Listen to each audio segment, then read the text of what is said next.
فلنقف جميعا إهداء للحق الأولى. فلنقف جميعا إجلالا لهذه اللحظة.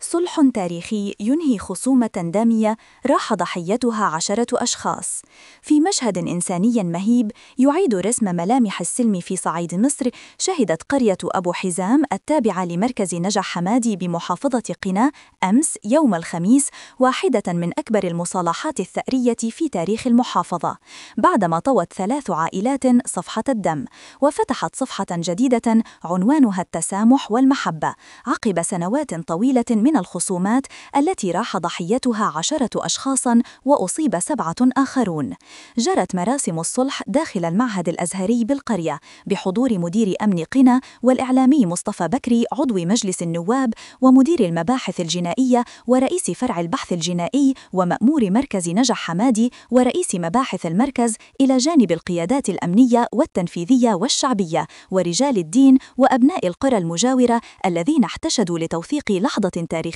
تجسد انتصار العقل على الثأر.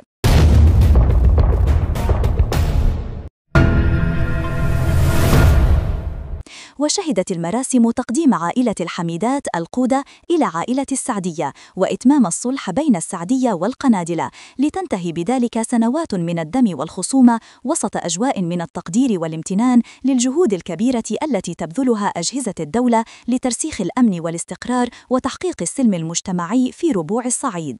كما جرى تكريم أسر الضحايا والمصابين تقديرا لموقفهم النبيل في إعلاء قيم التسامح ووأد الفتنة، وذلك تحت إشراف القيادات الأمنية والتنفيذية بالمحافظة وبمشاركة الشيخ محمود عبد الهادي رئيس لجنة المصالحات في حضور جماهيري ضخم غلبت عليه مشاعر الفرح والارتياح.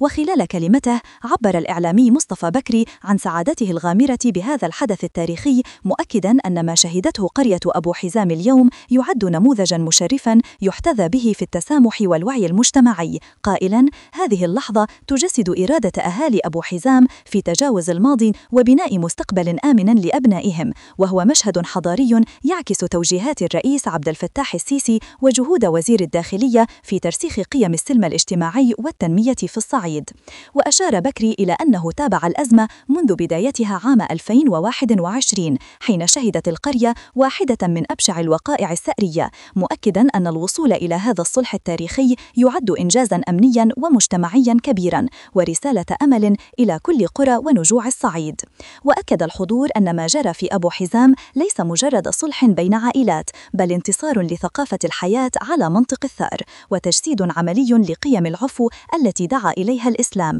مشيرين إلى أن روح التسامح التي سادت المراسم تمثل خطوة مهمة نحو استقرار المجتمع ودعم مسيرة التنمية والبناء التي تشهدها الدولة المصرية.